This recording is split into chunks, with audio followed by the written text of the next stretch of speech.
started.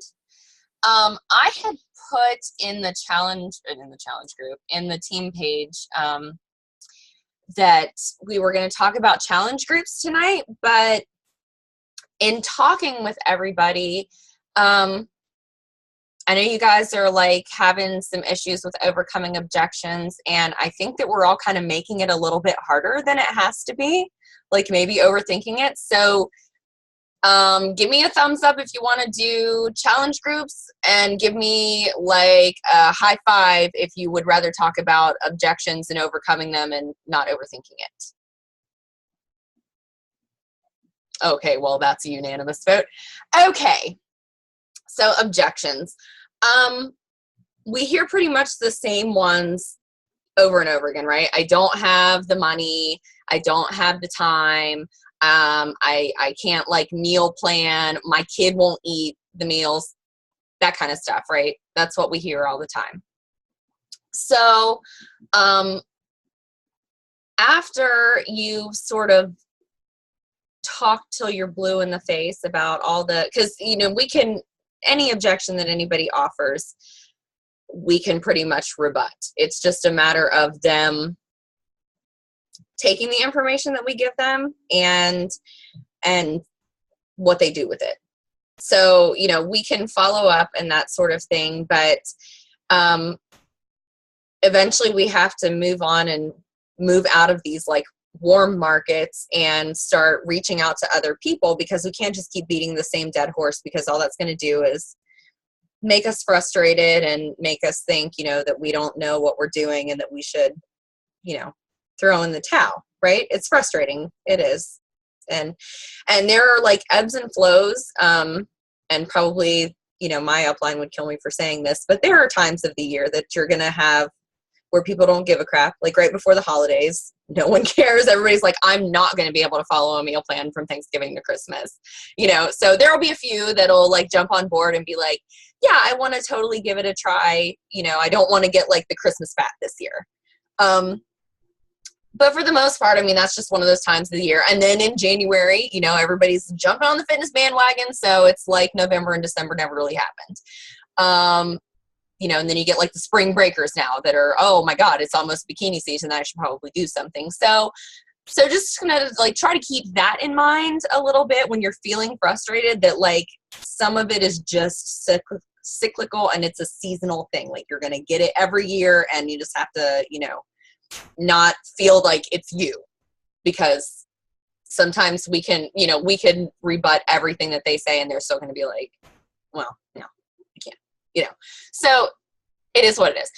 So we need to start like moving out of that warm market. And I think a lot of times we get freaked out about talking to new people, right? Is that a concern that everybody has on here? Because I know I had that. I was like, well, and my own, like my mom and my sister don't support my business at all. So I'm like, you're supposed to support me no matter what. Now I have to go talk to strangers. What the crap, you know?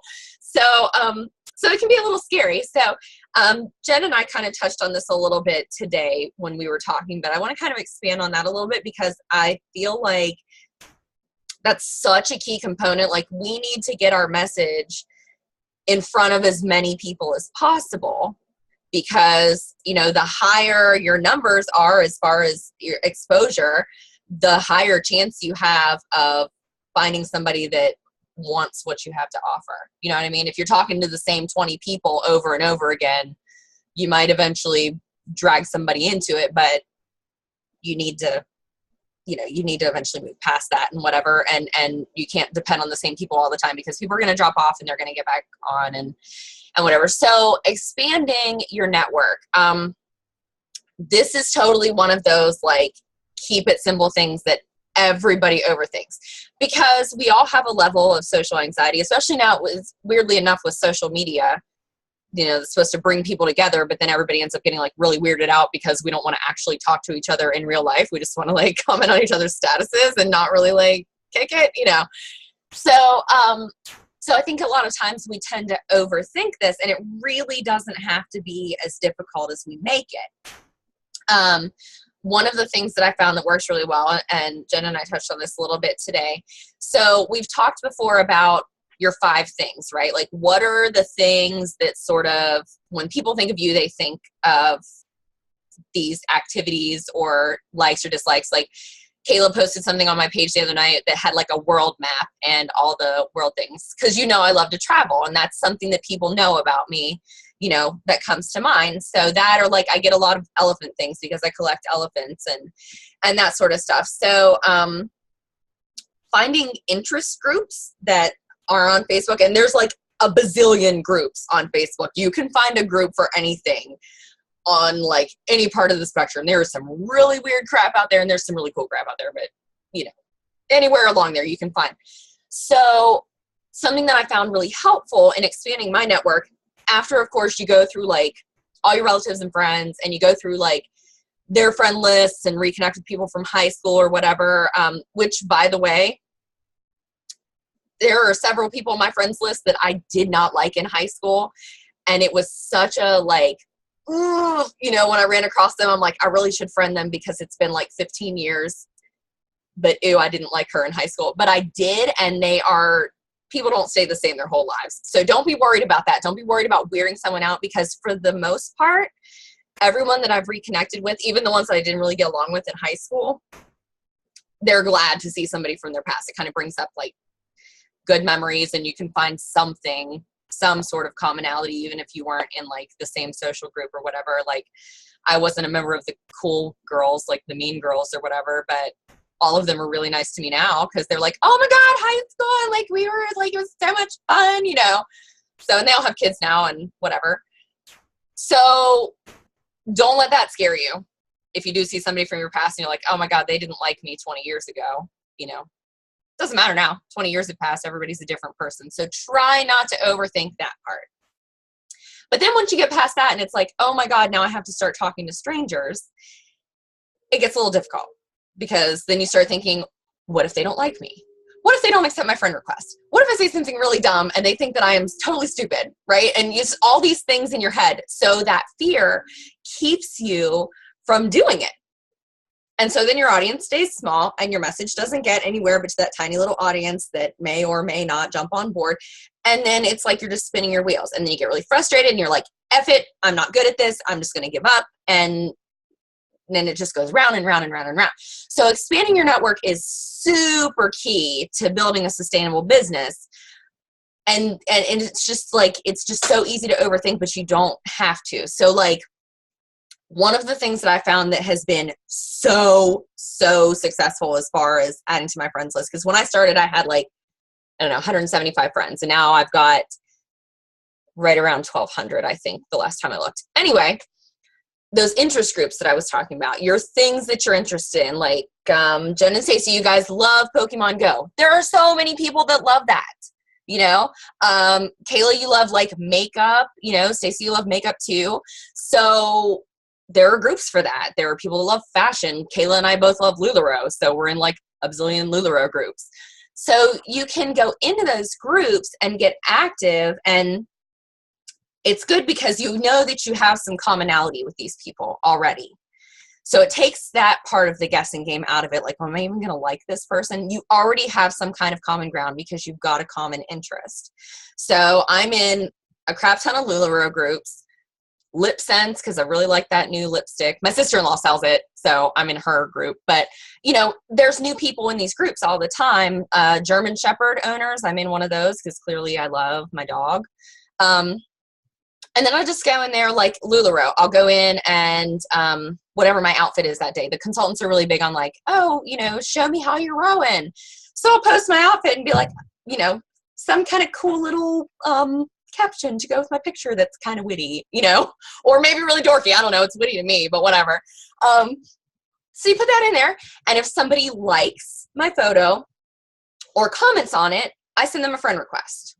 And then to relieve any kind of weirdness from that, because they're like, well, who's this perfect stranger? I just like their picture, now they sent me a friend request. I don't do it like immediately because that seems kind of stalkery, but at some point during the day when I go back and check and see who has liked the photo and who has commented on the photo, send them a friend request. And when they accept it, I immediately shoot them a quick message and I just say, hey girl, thanks so much for the ad. It's always great to meet another LuLaRoe fan. I just think their clothes are so cute, or something like that, and a lot of times people, before they have accepted your friend request, they have totally stalked your page, which is one reason that it's really, really important that your posts are set to public, because, people need to see your highlight reel that's going on.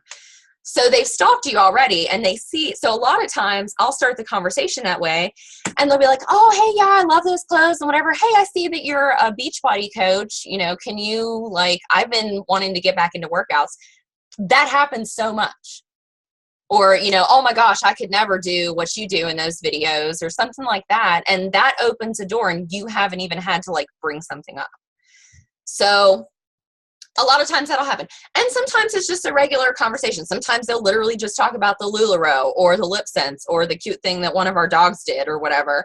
And that's fine too, because you're still building a relationship with that person. So you can sort of chit chat, and you're now on their radar. And that interaction will also affect the Facebook algorithm that puts your stuff in front of them. So I don't know if you've noticed, I don't have the timeline anymore when I'm on there. Oh, okay, yeah, I just had one of those this week too, Stacey. His name is Shanti, and he keeps saying, hi. I'm it clearly says I'm wife on there. That's the very first thing on my profile description, but whatever, I get you. Yeah, I've had several of those too. But it is what it is. At least there's the delete button. So anyway, so once you start, you have these people that you've got this common interest with, it's so much easier to just start a conversation based on that. And that's like you message them and say, hey, thanks so much for adding me. We have this common interest, and that's cool. Nice to meet you, and that's something that you can chat with. And then, your stuff. So when you friend someone new, I don't know if you guys have noticed, but for the first day or two, a lot of their posts will show up in your timeline. And so same thing with you. If you have interacted with them, a lot of your stuff is going to be showing up on theirs. So they're going to see if you're posting consistently, like we're supposed to do, they're going to see a lot of what they're going to see what you're about, and, it might pique their curiosity. Or they might never, ever like or comment on anything that you do and then randomly reach out to you. I've had a lot of that recently. 3 of my newest challengers are people that have literally messaged me out of the blue, and I have never had any other interaction with them other than when they first accepted my friend request. And I was like, hey, I friended you because I'm not a complete weirdo. We have something in common. So it removes a lot of that ick factor. It doesn't make it oh, you've just friended them to sell them something. You're friending them because it's somebody that has a common interest with you. It's somebody that you could probably get along with and develop a relationship with. And then eventually if they become your customer, great. And then if they don't, then you've made a really awesome friend, but it's something that you have to just do it. Don't think about it. Don't overthink it. And something that I was telling Jen too, and something that I wanted to point out to you too, Jen, what if you had never accepted my friend request when we were in Sammy's group, then we wouldn't be sitting here right now. But I'm like, well, this girl seems sort of cool, and she's into fitness and I'm into fitness. Let's be friends, And now here we are. She was the very first person that wanted to link arms and run with me toward a better life using Beachbody. So there's a perfect example right there. Total strangers, and look at us now. So that's awesome. It'll happen a lot more than you think, that you'll make connections with people, and some conversations will go on for 20 minutes, and some of them will just be a couple minutes, and that's okay, because then if you're tracking your business the way that we're supposed to, then you can follow up with them in a couple of days or in another week, and expand on something that you've talked about before, or now, that their stuff is appearing in front of you, you can see sort of what else they're about and bring that up. Oh, hey, I saw that you I was telling Jen, she's into hiking. So if she sees somebody that hikes an awesome trail, she can then message them a couple days later and say, hey, I saw that you took on this trail. How did you like it? I've been wanting to hike that, or, I've always wanted to visit that area, or something like that. So it's not icky.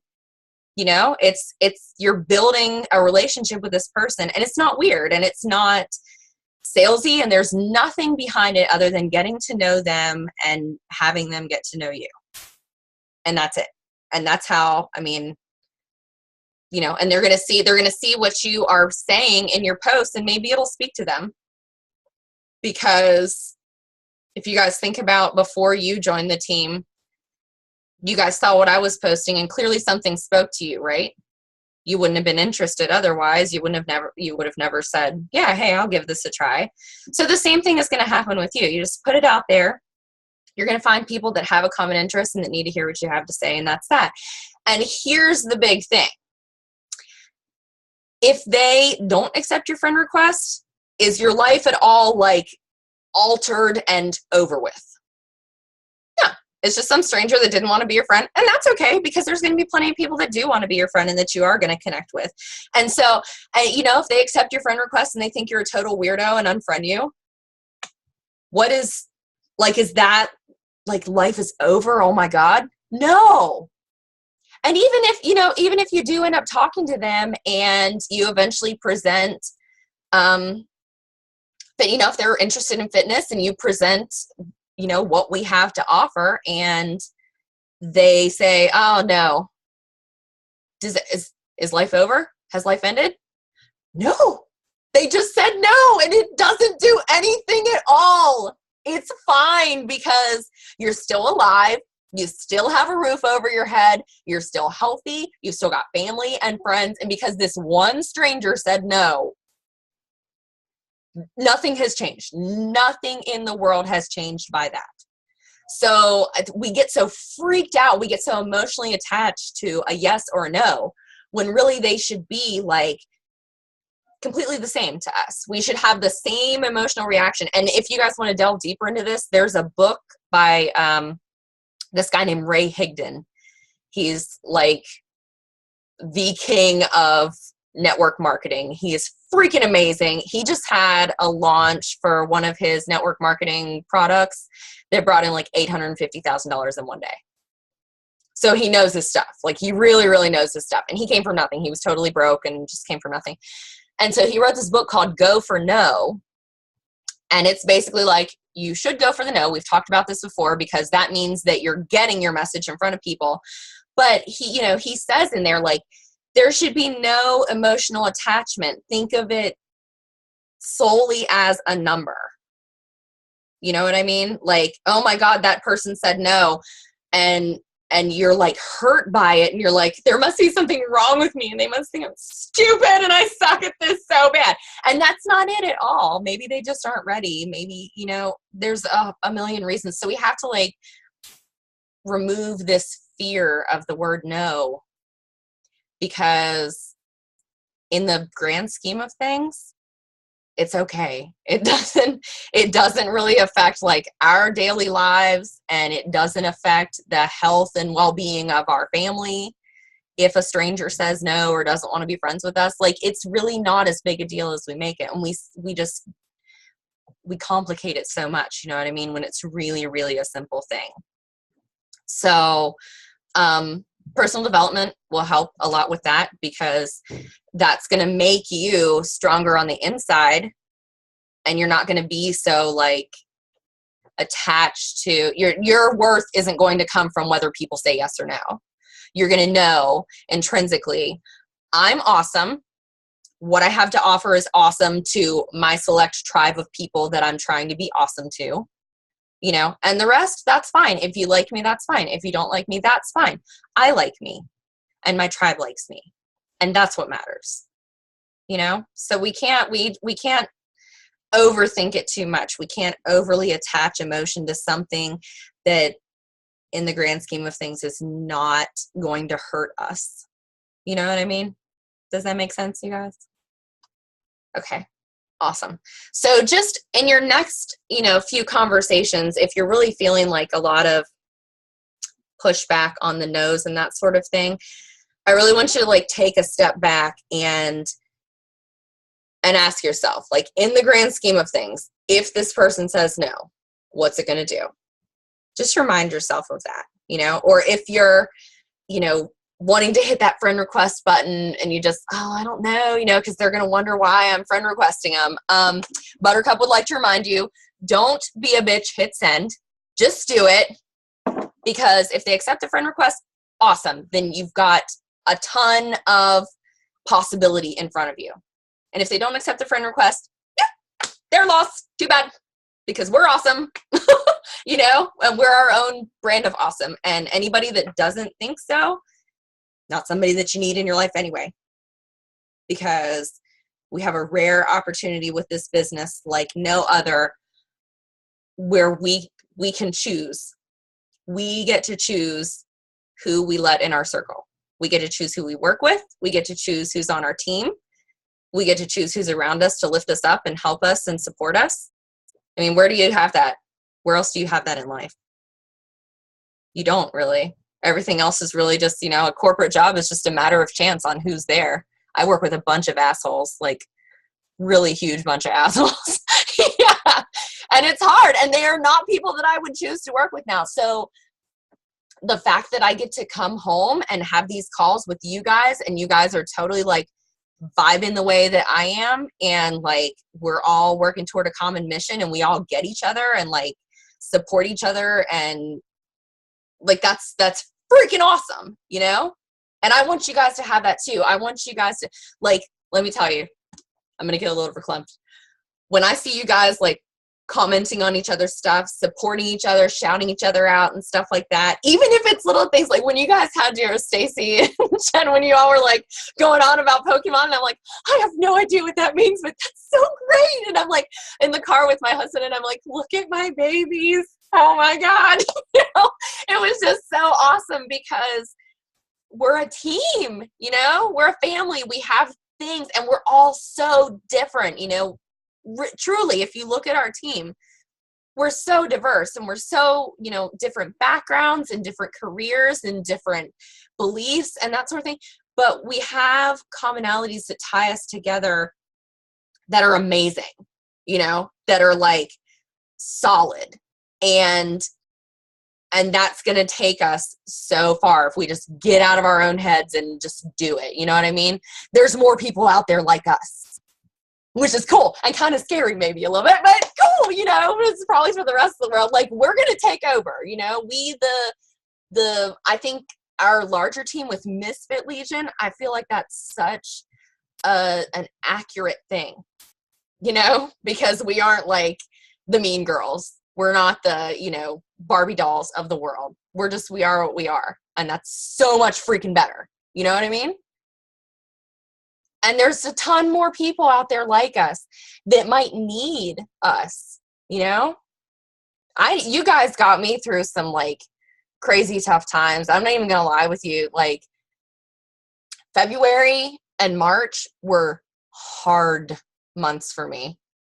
I was literally just like didn't want to eat, didn't want to get out of bed, didn't want to, because I had, I was so like jacked up with the surgery that I had. And then like 4 days later, my sister calling to tell me that she's pregnant. And it was like, just, oh God, keep kicking me in the face. Right. And so I was really, really, and the one thing that kept me going was like, I have a team of women that are depending on me to do, to do the thing. And I knew that even if I was having like a really crappy day, I could come in and you guys would still, you wouldn't care. You would still love me anyway for who I am. And even if I'm having like a weak moment or whatever, like, do you have that with your coworkers anywhere else? It's rare, you don't often have like a whole group of women that are like, F yeah, we're going to take on the world, and we're going to take on the world together and kick its ass. It's amazing. And so when I think about what this team has done for me and what it can do for other people, that need this kind of tribe, that need this sense of acceptance and camaraderie and support and like, just go get it. I want to share it with as many people as possible. And I don't care if there's someone out there that is like, y'all are a bunch of weirdos and whatever. I want, good. We don't want you to be a part of our team. That's fine. Like, it doesn't hurt us that you don't want to be a part of us because somebody out there does.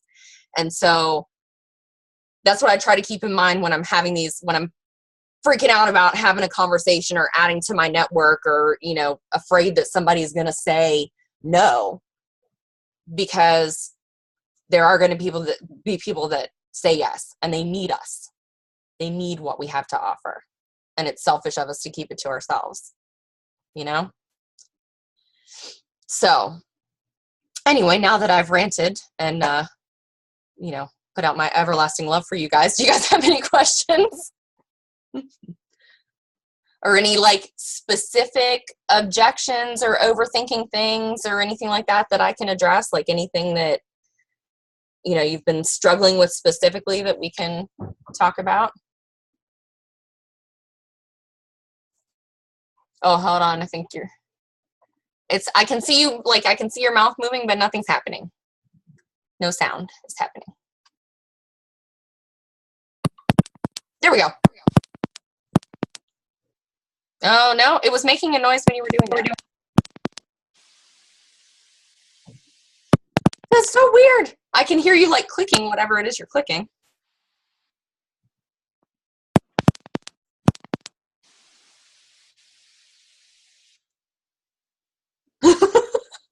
Technology. I'm horrible with technology, seriously. I should probably turn my light on too. It's getting a little dark. Can you guys still see my face okay? Okay. This dark, cold basement where it's 55 degrees all year round. Got a little wine to keep me warm though. It's whatever. Don't you love too that our plans include wine? Where would we be without that, right? And cheese. So, Stacey, you can type it in the chat too if you can't get the thing to work. Okay, and I'll just read it out loud and answer it if I can. Kayla or Jen, do you guys have any questions while we're at it?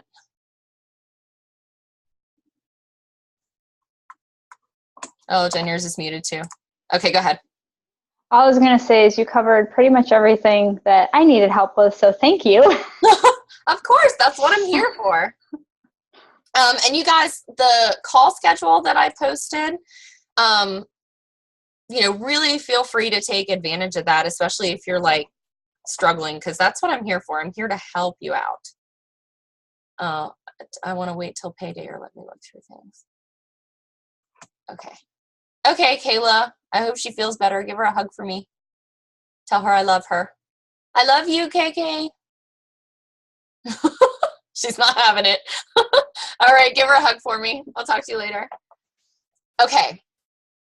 So wait till payday or let me look through things. Okay. Yes, that is definitely one that I hear a lot. So, a lot of times I'll say, oh, okay. So I'll follow up with you in a week. If they say the payday thing, I'll follow up with you in a week. If they say they want to look through things, are you sending them a link to look at stuff? And they're like, well, let me look through it. That's what's happening. Okay. So a lot of times people will sort of use the lack of information as a way to hide out. They kind of want to make a commitment, but they aren't sure. So they're just oh, well, I just don't know. And they say, let me look through things. So I always make a specific date to follow up with somebody. If they're like, well, let me look through it or let me wait till payday, I'll say, okay, that's fine. I'll follow up with you in a couple of days to see, or if they say it's payday, I'll say, oh, okay, well, I'll mark you down in my planner to follow up on payday. What day is that?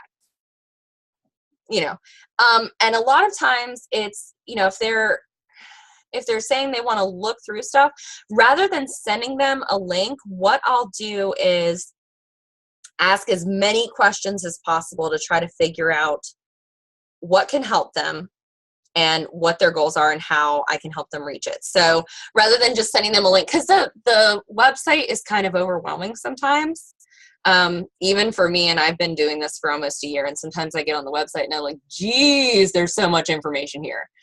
So if you think about somebody that has not, that has no experience with fitness at all, they're going to get on there and be like, oh my God, where do I even start? So it's our job to sort of help them narrow it down by finding out as much as we can about them. So, you know, when somebody messages me and they say, I want to, you know, lose some weight and blah, blah, blah. And then I'll say, okay, like, what are your specific goals? What's your current, how would you rate your current fitness level? What kind of activities do you like to do? Like, have you ever exercised before? And if they say yes, then, oh, okay, well, did you do, you know, do you like to dance, like Zumba, or did you do, you know, classes or that sort of thing? Just anything that you can do to get information about them and what they like and dislike. So that way you can sort of narrow down the options for them. For the most part, a lot of people, when they start out, I recommend 21 Day Fix if they're a real newbie. And then we've got that new one coming out, which is the UV2. That's like the super, super beginner and the dance thing. That's on Challenge du Jour, by the way. If you get on, yeah, you can get on and like take a look at it and whatever, just so you can have a preview. But yeah, anything that you can do. I rarely ever send anybody a link to look over stuff, just because the website, I mean, you know, there's a lot of information there, but it's a lot of information to process. So I try to help them step by step sort of walk through what they like, what they don't like, what they've enjoyed in the past, how much time they have to dedicate to a workout per day, sort of what their schedule is like. I'll say, like, you know, walk me through a typical day for you. What kinds of things do you have going on? Take me through a typical day of meals for you. Like, what sort of stuff do you eat? And that kind of thing. So you have a bigger picture of what they want, what's stopping them from achieving it. And then you can sort of tailor your answers to show them, offer it up on a silver platter. I've got this perfect program for you.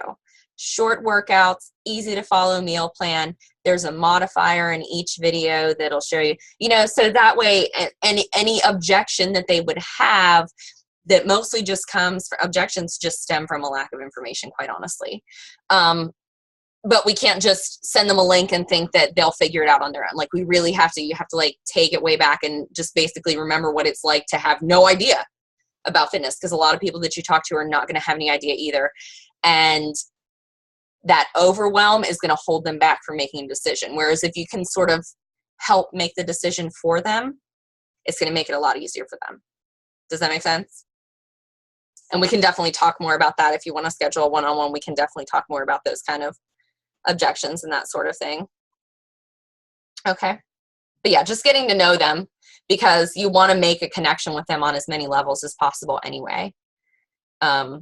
You know, so that they sort of trust that you're going to be able to guide them the way that they need. Any other questions, you guys?